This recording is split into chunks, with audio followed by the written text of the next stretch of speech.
Trickster. Okay, I'm gonna go back because I do, however, want to do the other one. Go take a look at my own appearance. I noticed it for the first time since coming here. The fact that Lin didn't recognize me as Yukidoh was because my current appearance lacks the component which proves that Yukidoh is Yukidoh. Supposing a dog could talk, even if he said, "I'm a cat," no one would believe him. Because compared to a cat, a dog is so clearly different in appearance and form. The dog lacks the component which proves that a cat is a cat. Then just what is the component which proves the cat is a cat? It's not something you can express in one word. The shape of the mouth, the whiskers, the ears, the teeth, the shape of the pupils, the claws, the texture of the fur, the shape of the body, its skeletal structure, its way of walking, its cry. All these things combined make it indescribably catness. Perhaps then the situation that I found myself in is the same as the pitiful dog-like cat. The current me perhaps doesn't appear Yukidoh Satoru-like, therefore Lin doesn't recognize me as much. However, to deduce this within an instant, I timidly looked myself over, rubbed my chest. I've already read all this. Back of the hand, yeah. This can't be. Words left my mouth before I had time to think. I'd expected my current appearance to be different from the usual one, and be wearing a skirt. I'm wearing a skirt. Sure, this means. Panicking, I put both my hands on my chest. They're small, there were two bulges there. A woman. And now for this. Doo-be-doo-doo-doo-doo. And now we're on to the next one, Trickster. An eerie moan was coming from the other side of the window. My institution told me it was the sound of the blizzard outside. Keep in mind, I think the last thing that happened here in Cocoro's side was she looked at herself in the mirror with Uni shrouded up, and Hattori was with her. And Hattori wanted to tell Cocoro stuff, but Cocoro jumped before she could, so that's probably what's happening after this. The strong wind was rattling in the window pane. Getting up from the bed, I took a quick glance around the room. My private room in SPHIA. This too was institution. Institution is information, understood directly without the assistance of the process called inference. Like the instinctive recognition of seeing an apple when one is placed before you, I immediately grasped the situation. It's currently at SPHIA, specified psychiatric hospital for isolation in Aegis. Being in this facility was natural, and being in this room was natural, because the room was assigned to me. Leaving the bed, I switched on the lights. The stuff lying around the room was all mine. Nothing had been added, and nothing had been removed. No particular abnormality was evident. I quickly observed my body. I was a man again. Those two bulges had thankfully disappeared as well. No, perhaps I mean regrettably. Truth be told, it was a bit of a shame. This is the real world, the world where I exist myself. I breathed a sigh of relief. Oh yeah, he doesn't like this world, I remember. Because he's being hunted. But if this was the real world, does that mean everything up until now wasn't real? In other words, I'd simply been dreaming about Lin and the shelter cabin? I didn't even think about that. Look, I've transformed into a strange woman. There's just no realistic, scientific, or any other reasonable way that such a thing could happen. Such a thing could only happen with one's imagination of fantasies, illusions, and delusions or dreams. In space free from the constraints called the laws that rule all things, namely the world of dreams. Well, simply said, this sort of stupid event is only possible in a dream. That's all there is to it. Leaving my room, I went to the dining area. There was a large fridge in the corner of the kitchen. I opened it and took out the PET bottle full of mineral water. In the cupboard beside it, I found my usual glass. Picking it up, I filled it to the brim. Ugh. Gasping, I wiped my mouth. The icy water flowed into my stomach and rehydrated my entire body. Now then. Took my wristwatch out of my pocket. 9:12 p.m. Later than I thought. After putting the PET bottle back into the fridge, I went over to the living area. I stood in the middle of the room. With my arms folded, I tried to take a look around. Looks like no one's here. The only audible sound was the sorrowful roar of the blizzard. Loitering in the center of the room, I couldn't help but feel a little fallen. Odd. Something's wrong. What felt wrong wasn't the fact that I couldn't find so much as a shadow of a person. I felt different from my usual self. Even if the form was mine, something felt horribly wrong on the inside. It differed from the uneasiness I found in the dream. It was a feeling of dreary emptiness. I identified the cause right away. What am I doing? I'd lost sight of my purpose. I didn't know what I was trying to accomplish. I don't remember having ever received instructions on what to do from anyone. My will didn't even guide me into doing anything, not a thing. My will was nothing but a null vector. A person is said to exist for a purpose as they live their daily life. Studying, working, building a family, loving, hating, enjoying the present moment, doing nothing. Anything is fine. In any case, one is constantly driven by necessity from within or from an outside command to do something. Instead, I had nothing. Perfect nothingness. If anything, I was at least performing the essential actions of sustaining my life, such as drinking water and breathing. Then thinking like I am now. This too, I suppose, is an act performed to make my body function correctly. With the exception of these primitive and instinctual acts, I was doing nothing. I felt as if something was missing, as if my core had been completely disconnected and stolen away. To begin with, why am I here? As for this facility SPHIA, I know everything. Small rooms arranged in every direction, the living area in the center, the kitchen, the surroundings enclosed by a high wall, the clock tower above the facility. Clock tower. Something struck me. I was climbing a spiral staircase and stood on top of the clock tower then. I don't know. Couldn't remember what happened afterwards. My mind was fumbling in the dark. It was a disaster being inside the chaotic snowstorm that was messed up with thoughts. No good. It's useless to even think about it. Giving up, I decided to drop the matter. Even if I thought about it more, there wasn't a guarantee that I'd find what I was looking for. For now, finding a goal became my new objective. Well then, what to do now? Set out to visit the room on the right first, then the face in the kitchen. There was a boy inside. He was sitting on a chair at first, but when he came in, he leaped up in a fluster and started talking. What do you want now? You could always knock. Two things surprised me. First was the fact that someone was invading this room. If memory served me correctly, then this room was supposed to be vacant. Secondly, the fact that the person was Uni, the person who appeared inside my dream. Hairstyles, looks, even the round eyes, he was the spitting image of the one in my dream. Well, as a character in my dream here in reality. Sorry, I thought there was no one in here.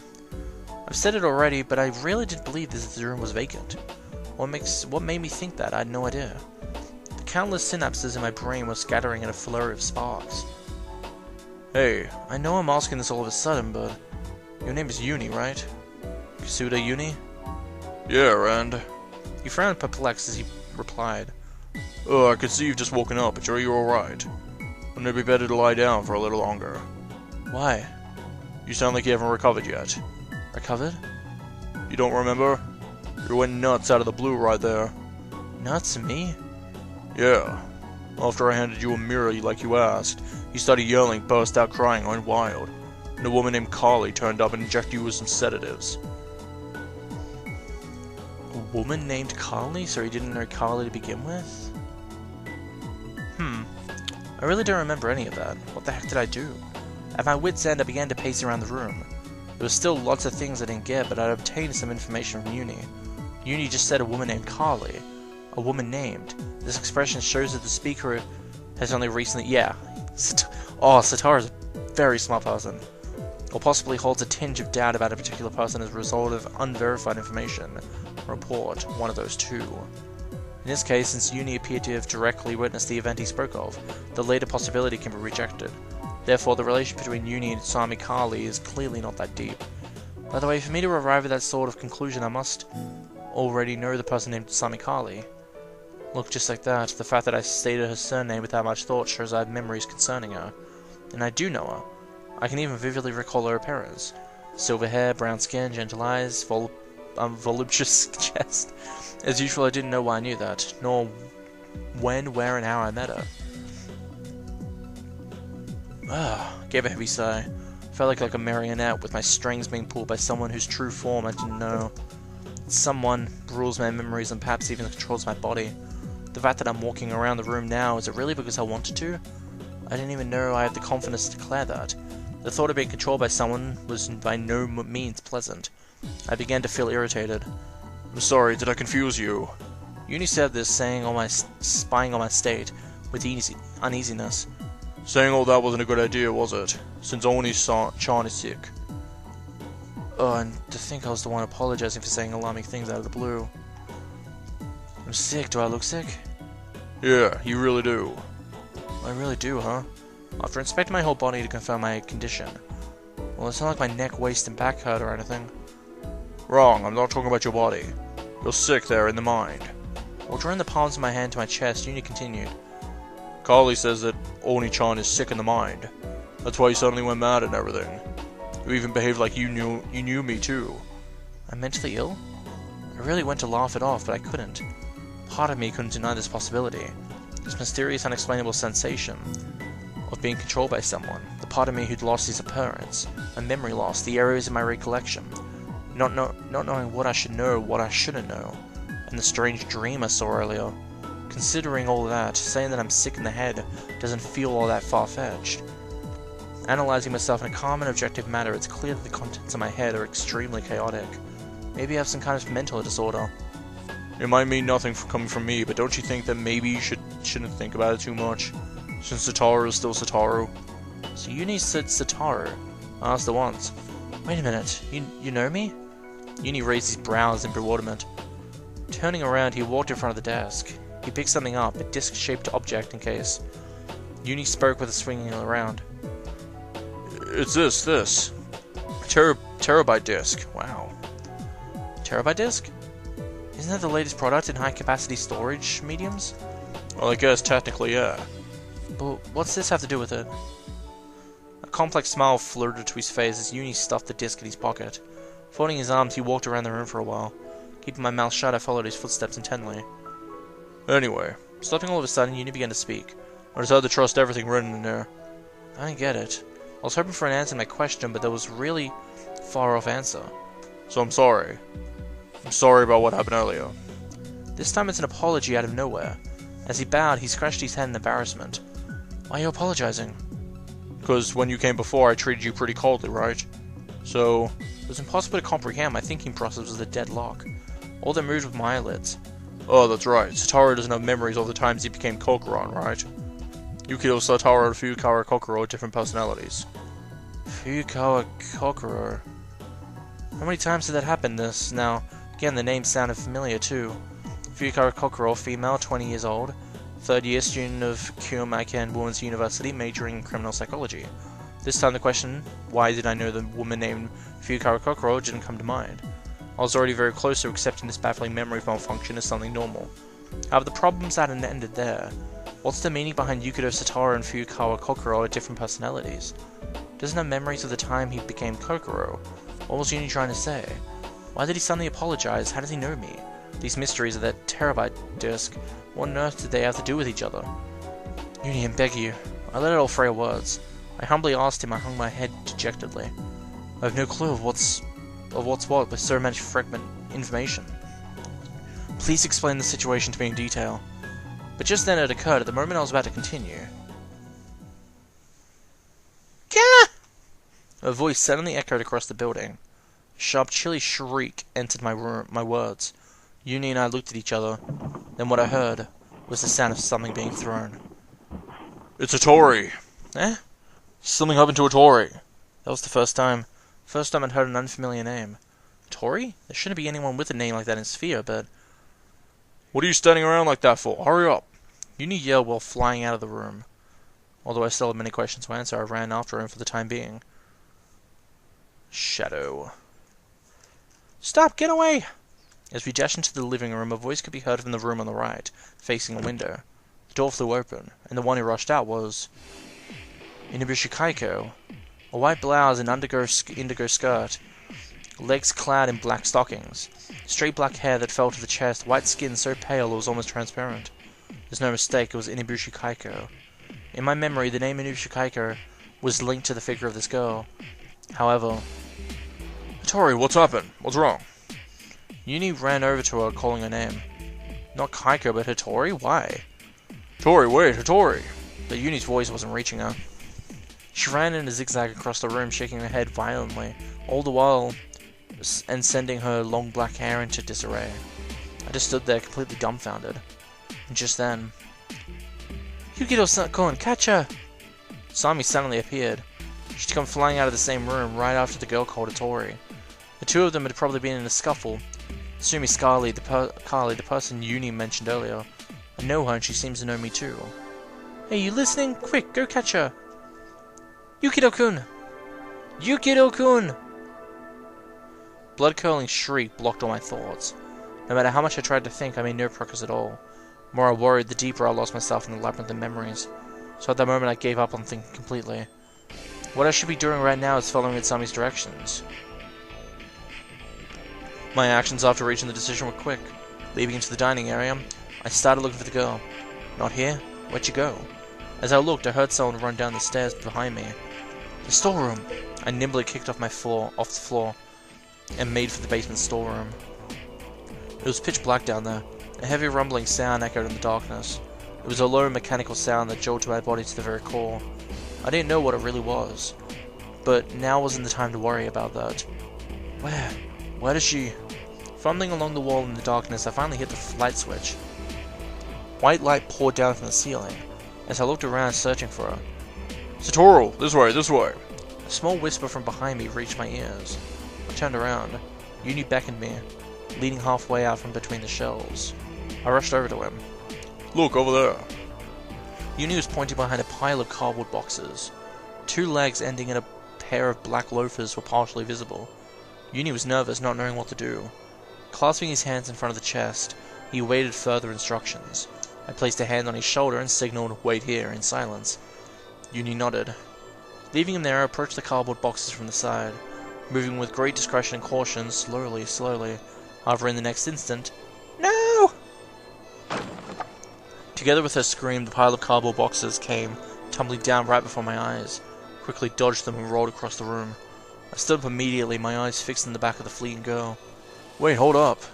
I gave chase as I raised my voice. Weaving her away left and right through the row of shelves, she continued her escape. Stop it! Go away! Her shoulders suddenly bumped into a stack of shelves. The sundry eyes placed upon them tumbled down and scattered asunder on the ground. Jumping over these obstacles, I pursued her in earnest. Finally. At last, I cornered her. Facing the corner of the storeroom, she slowly stepped back. No! Furiously shaking her head, she vehemently resisted me.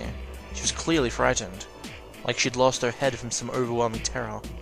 I spoke to her while maintaining an appropriate distance, refraining from inciting her recklessly. It's alright, so come on, please calm down. I won't do anything, I have no intention of harming you.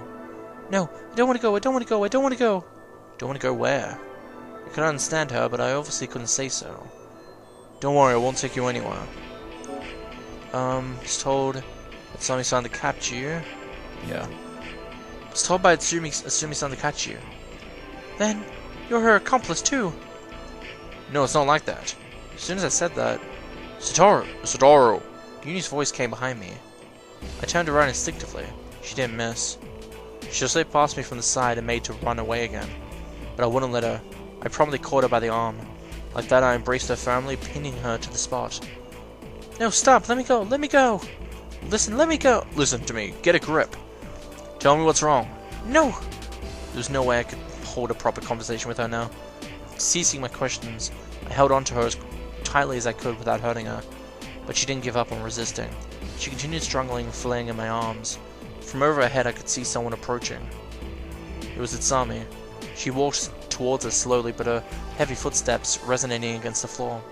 Her right hand was holding something that gave off a metallic radiance, something that looked like a gun. Help me! Someone help me! The girl's whimpers resounded against my chest. Itsami stood behind the girl. Please, help me! The girl looked at me with pleading eyes. Itsami quickly held the nozzle to the back of her neck. Oh boy. Pulled the trigger. Without any hesitation and silence, the girl lost her strength. Slipping from my grasp, she collapsed to the floor from a thud. Did you just kill her? Yet another joke. Joke? Now then, please carry her to her room. Itsumi said, paying no attention to my shock. But it's hardly enough to kill her. Enough? Huh? Itsami sighed and threw the gun she held at me. Tranquilizers, the same ones I hit you with. I stared fixedly at the object she just handed me. It definitely wasn't capable of firing bullets. An emptied ampule was mounted on the back. Quickly understood that it was an injector shaped like a gun. Well then, I'll leave her to you. Saying nothing more, Itsumi walked away. Yuni and I, who were left behind, looked down at the girl lying on the floor. Just to be sure, I put my ear near her mouth. She was breathing, I could hear it. As I knelt beside the girl, I turned my eyes to Yuni. About as naturally as a piece of lifeless rubber, Yuni's face twisted itself into a forced smile.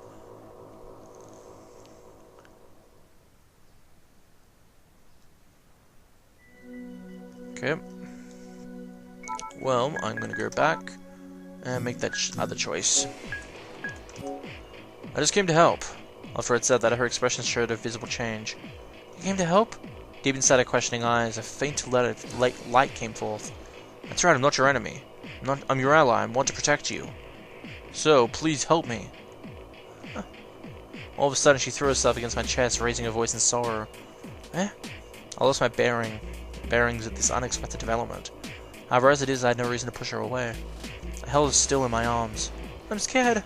If it keeps going, I could die. So please, help me. It's alright now, so calm down. No, don't leave me, don't leave. I won't. I'll be with you the whole time. I'm gonna protect you to help you. So at any rate, calm down, okay? I'm scared. There was no way I could hold a proper conversation with her now. I silently embraced her as tightly as I could, making sure I didn't hurt her. Suddenly from over her head, I saw someone approaching. It was Itsumi. Whoops.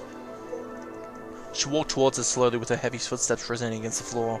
Her right hand was holding something that gave off a metallic radiance, something that looked like a gun. Sami stood behind the girl. Help me! The girl looked up at her with pleading eyes.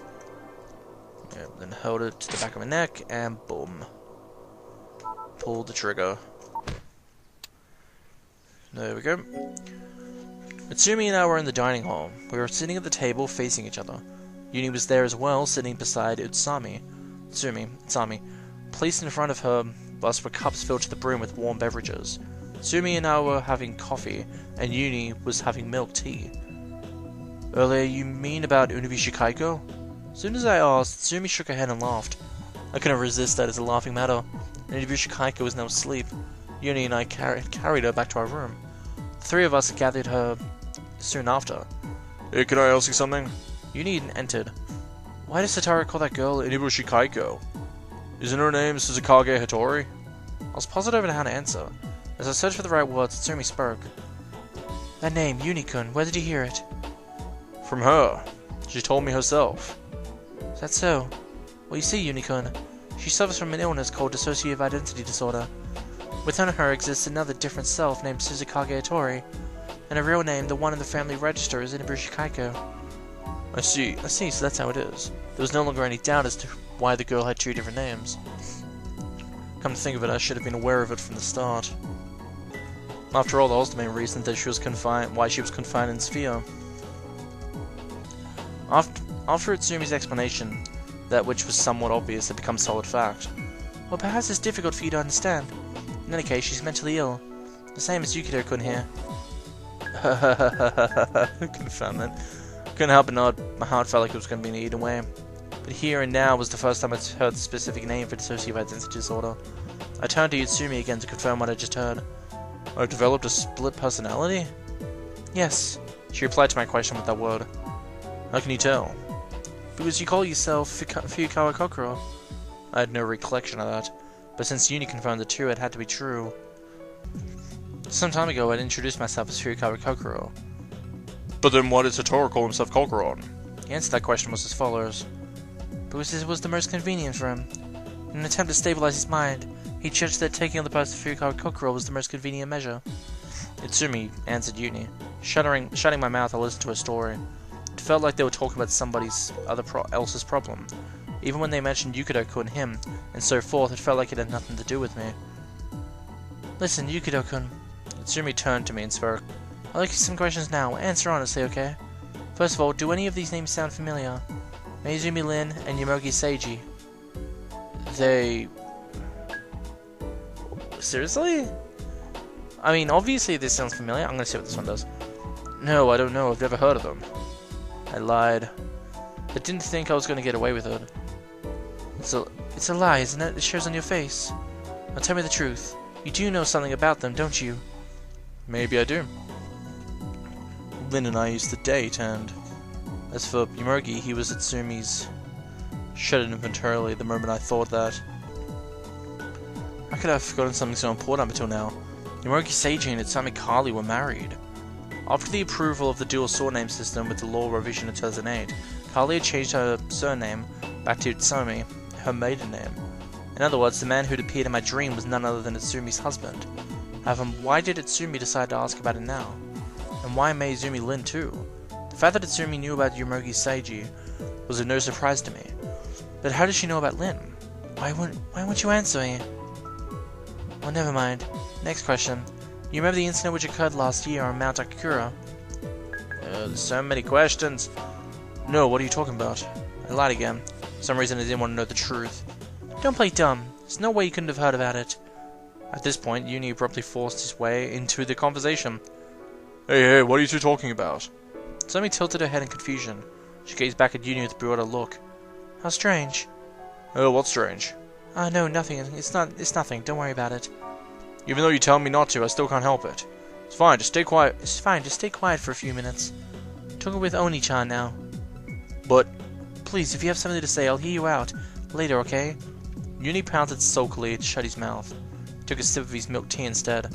I looked back at Sumi and continued. And then, what were you trying to say?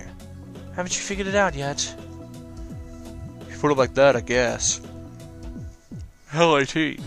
The ones who were on board the small passenger plane. So that's what this was all about.